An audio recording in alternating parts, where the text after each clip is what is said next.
Chapter 57. Organization and Summary. After pausing for a moment, Klein continued writing. The essence to resolving the problems with potions is through digestion, not simply controlling it. This can be understood in a straightforward manner. Merely controlling it would be akin to using the power of potions as an external tool.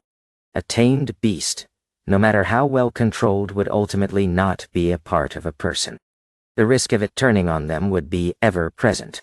As for digestion, it is to view the downed potion as a part of them. They can break it down, fuse with it, absorb it, and form an overall system. I am currently certain of this point.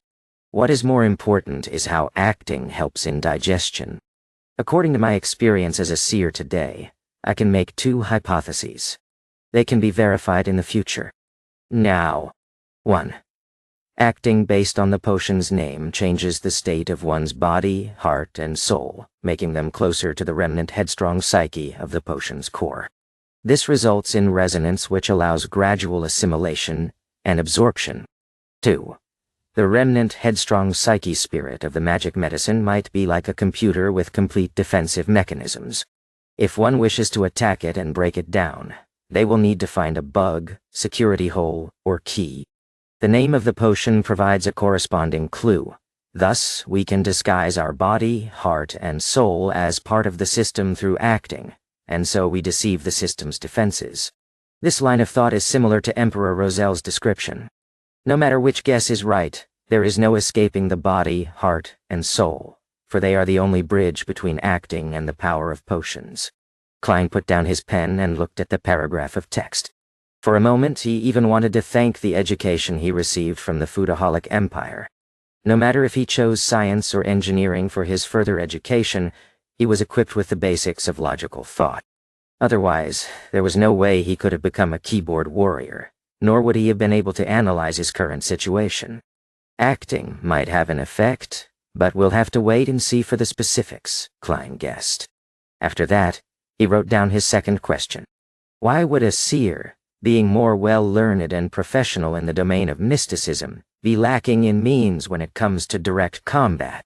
Wouldn't being more well-learned and professional make a seer even more powerful, giving them the ability to discover a way to defeat their enemies?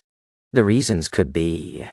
First, just like the web novels I've read in the past, I have transmigrated to a game world that has become reality. Thus, different jobs come with different specialties that have to be balanced against each other. But up to this point, there has been no sign of this world being a game, nor are there signs of mission-like developments. I'll put this reason on hold, but it's very unlikely. Second, the fundamental law of this world is balance. The Creator made this world with the core idea of balance. Third, potions at the same sequence level would have the same level of power. It is the most optimal state based on what our forefathers found out and summarized. Exceeding this level of power would make it easier for one to collapse and lose control. Below this level of power would make it such that one would not obtain the desired beyonder powers. Thus, under the situation of a balanced power level, being stronger in one area would naturally mean that one is weaker in another area. Fourth, everything in this world originated from the same source. They were formed by the remnants of the Creator. Thus, everything in this world is technically fragments of the Creator, and the fact that they have to complement each other would mean that there are inherent shortcomings to an individual. I am leaning towards the third and fourth reasons, but the latter stems from an unconfirmed myth and can only serve as a guide. Thus, I shall use the third reason as a guide and try to ascertain it using my current knowledge and future studies. At this point, Klein had already written 2 full pages, but did not stop. Instead, he penned a new question. From what I learned today, my luck enhancement ritual is categorized as a classic ritualistic magic.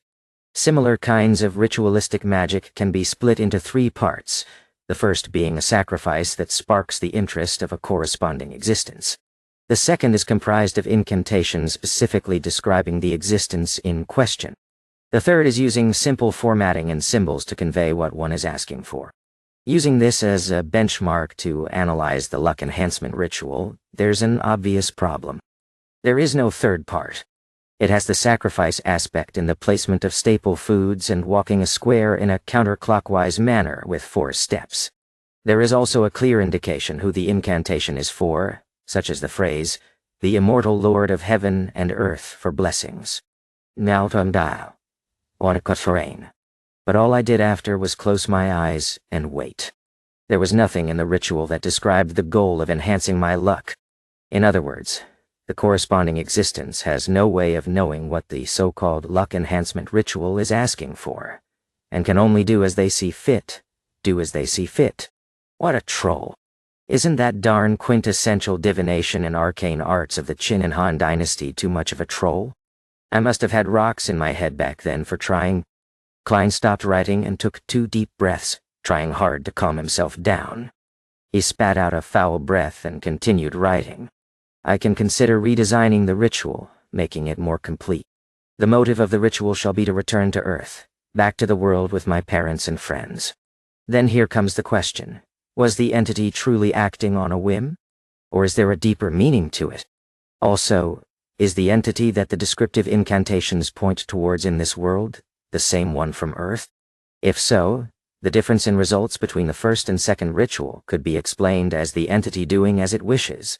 But the results of me appearing above the gray fog during the second and third time, while being able to connect to justice and the hanged man, has basically no differences. Why would that be so? If the 4th ritual tomorrow afternoon shows me the same stable results, that would mean that the effects are consistent. That would mean that the unknown entity has an agenda I do not know about. If that is the case, adding new descriptions and requests would not get me a clear response. In fact, it might complicate the ritual and result in adverse effects. Would the difference between the first ritual and the subsequent rituals, under the premise that the entity I called upon is the same one, mean that the results would be different depending on the world I'm in?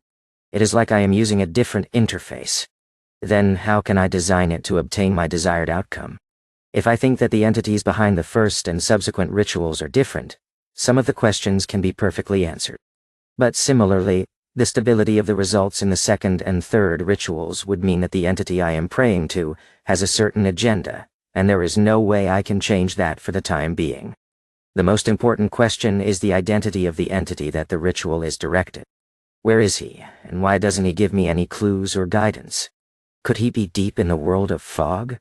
Can I treat him as an entity in slumber, an entity that would give fixed responses if I give him a certain stimulus, but would not interfere with what I do other than that? Then I can introduce a different ritual as a stimulus and conclude whether the feedback I receive is regular. That way I can find the correct method of returning. But the problem lies in the possibility that he is not asleep. In that case, such tests might result in terrifying outcomes. It might be really dangerous. The first attempt must be conducted with extreme caution. The design must not anger the being. What a headache. I need more knowledge. No, Joe. Klein sighed and gave a summary. Finally, he wrote down other miscellaneous items. There are always formless voices resonating in my ears, shouting, Hornicis and, was it saying Phrygia or Phagria? Hornicis is the mountain range dividing the Lone Kingdom and the Intis Republic. Its main peak is 6,000 meters above sea level. According to the records in the Antigonus family's diary, there existed a nation of the Evernight in the 4th epoch. Is the nation of the Evernight related to the Evernight goddess? Is there any connection between the two? Are they allies or enemies? Was the Antigonus family obliterated by the Church of Evernight due to nation of the Evernight? Did I hear murmurings coming from the diary, from the howls of the Antigonus family over 1,000 or 2,000 years? What then does Phrygia mean? An interesting question. To be able to leave behind such a diary, to leave behind sealed artifact 249, implies that the Antigonus family had possession of a relatively powerful Beyonder power. If that is so, which sequence did they possess? Was it complete or not complete? My realization that the diary is in the hands of Ray Bieber was a bit of a coincidence, but without any indication of it being arranged, could my fate really be tied up with that diary's? In Nguyen Sao. His ideas were penned on the pieces of paper. Klein tried his best to write down the events he had experienced and his guesses about their meaning. He wrote a total of 4 pages on both sides of each paper. Rip! Klein suddenly tore off the 4 pages and read them from top to bottom, sometimes marking certain sections with his pen, adding a few sentences at other times. Time flew quickly. The crimson moon was temporarily covered by dark clouds. Klein picked up the pocket watch on the table, snapped it open, and looked at the time. He put down the watch and took out a box of matches from his drawer. He lit one and brought it close to the 4 pages of notes. The orange flame ignited the edges of the paper and quickly spread. Klein placed the notes on top of the wooden dustbin and watched the ashes drop. He then released his fingers, allowing the papers to fall. In just 10 seconds, everything had disappeared. All that was left was the still swirling ash and the charred bottom of the dustbin. As there was Emperor Rosel's secret diary in this world, Klein did not dare leave behind any evidence that he knew how to write Chinese if old Neil and the rest discovered the 4 pieces of paper he wrote. He would have no idea how to explain the matter. And while writing the confidential questions, Klein was worried that the one paying attention to his dreams would be able to see and decipher the contents no matter which language he used, be it Loan, Ancient Physac, or Hermes. Therefore he could only write notes in Chinese to organize and summarize. After he was done with the task, he burned the notes to leave no traces. And precisely because there was no way of saving, he set up a plan for himself. He would do this summary once a week just in case he forgot anything. As he watched the ashes fall, Klein pulled out a white piece of paper. He wrote the title, "To My Respected Mentor." He wanted to write to Senior Associate Professor Quentin Cohen, asking if he had any relevant historical information about the main peak of the Hornicis mountain range.